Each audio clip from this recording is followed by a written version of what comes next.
자, 솔직히 엄마 아빠들 나이대가 되면 돈 버는 것보다 중요한 건 쓸데없이 나가는 돈을 줄이는 거죠. 지금 지갑 모두 지키는 꿀팁 나갑니다. 집중해주세요.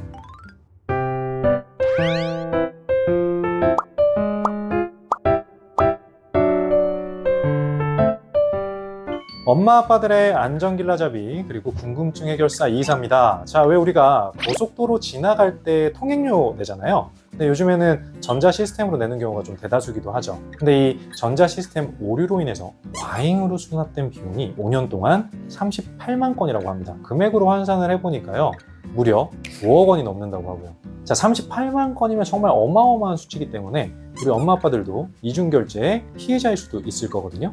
자, 이게 도대체 어떻게 된 거냐, 그리고 중복된 결제 금액은 내가 돌려받을 수 있는 거야? 라고 궁금해 하실 텐데, 자, 이이사가 바로 알려드리겠습니다.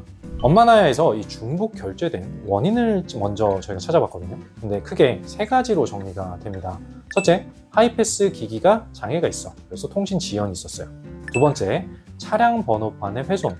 세 번째, 원톨링 시스템이 오류가 났어. 자, 근데 사실상 이 과수납 38만 건 중에 26만 건이 이 원톨링 시스템에서 발생했을 정도로 과잉 수납의 가장 결정적인 원인이라고 볼 수 있었는데요. 이 원톨링 시스템이 뭐냐면, 톨게이트에서 정차하지 않고 바로 지나갈 수 있도록 목적지 요금소에서 이걸 다 모아서 한 번에 통행료를 수납하는 시스템을 말합니다. 그러다 보니까 이 통행료 청구를 위해서 차량 번호 영상 인식 시스템을 통해서 이 차 번호판을 확인하게 되는데, 이때 촬영된 영상 화질이 좋지 않으면 바로 과수납이 발생할 수 있다는 거죠.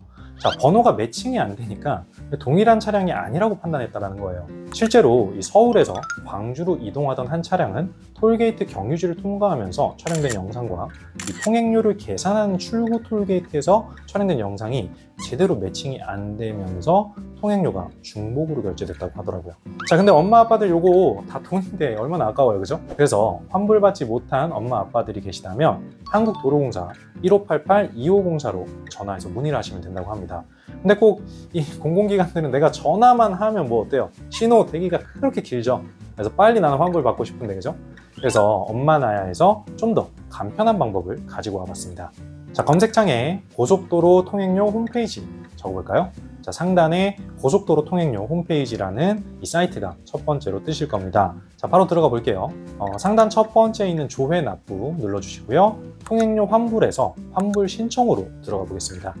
자, 회원이 아니시면 비회원 환불 신청으로 들어가서 본인 인증 마치시고 환불금 신사 요청으로 들어가 주시면 돼요. 차량 번호와 이용했던 톨게이트 출구 영업소 통행 일자 환불 사유를 작성을 해주시고요. 자, 환불 사유는 이중결제 혹은 과수납 등으로 작성을 해주시면 좋을 것 같습니다. 자, 제출 서류가 있는데 여기에는 만약에 뭐 톨게이트 지나가실 때 통행권을 받으셨다면 뭐 그런 것들 증빙 파일로 첨부해 주시면 좋을 것 같습니다. 자, 만약에 내가 증빙할 서류가 없다라고 하면 확인서를 작성을 해주시면 될 것 같아요. 그리고 마지막으로 환불받을 계좌를 입력을 해주시고 동의하시고 심사 요청만 하시면 완료. 근데 유달리 통행료가 많이 나오는 구간이 따로 있을까요? 있어요. 혹시 민자고속도로라고 들어보셨을까요? 이 공기업인 한국도로공사가 관리하는 곳이 아니라 이 민간업체에서 관리하는 곳을 흔히 민자고속도로라고 저희가 얘기를 하는데요. 쉽게 말하면 일부 고속도로가 민영화됐다라고 보시면 좋을 것 같아요. 때문에 민자고속도로 같은 경우는 민간이 투자한 비용을 회수하고 유지를 하려면 불가피하게 요금이 조금 더 비쌀 수밖에 없겠죠. 실제로 이 일반 고속도로보다 통행료가 최대 3배가량 비싸다고 합니다. 자, 저희가 지도를 이렇게 쫙 펼쳐보니까 민자고속도로는요, 수도권에 좀 밀집해 있는 걸 확인하실 수가 있거든요.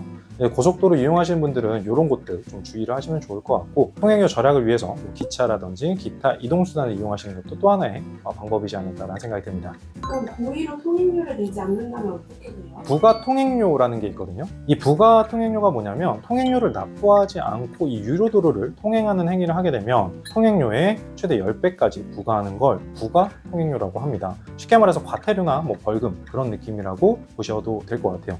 그러니까 유료도로 무단 통행은 물론이고, 이 자신의 통행권을 타인의 통행권과 바꾸거나 통행료 감면 대상자임을 증명하는 증표를 위조했어, 이런 경우들도 걸리게 되면 부가 통행료 지급 대상자에 해당된다고 하니까 우리 어머니 아버지들 요즘 주의해 주시고요. 지금까지 저희 이사의 설명에 따라서 과수납한 통행료를 환불 받으셨으면 좋겠고요. 꼭 안전운전 하시는 것도 잊지 않으셨으면 좋겠습니다. 자, 엄마 아빠들의 삶의 질을 높여주는 엄마나야. 추가로 궁금하신 점 댓글 남겨주시면 이사가 신속하고 정확하게 해결해 드리겠습니다. 자, 오늘도 좋아요와 알림 설정, 구독은 보다 사랑입니다. 감사합니다. 다음에 또 뵐게요.